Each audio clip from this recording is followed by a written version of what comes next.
Milestone school and কলেজে প্রশিক্ষণ যুদ্ধ বিমান বিধ্বস্ত হয়ে নিহত শিক্ষিকা মাসুকা বেগমের কবরে পুষ্পস্তবক অর্পণ ও গার্ড অব অনার প্রদান করেছে বাংলাদেশ বিমান বাহিনী।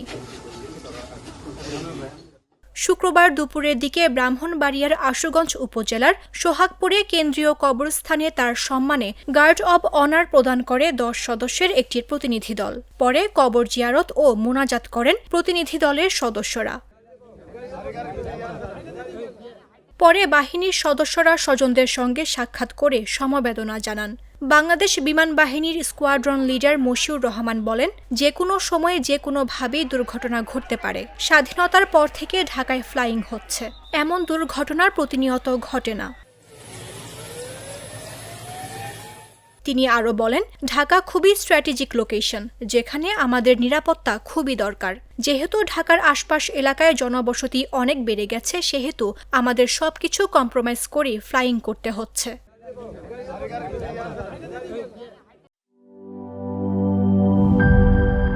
বান্ডেল থাকলে প্রতি সেনমানিতে টাকা বাঁচবে।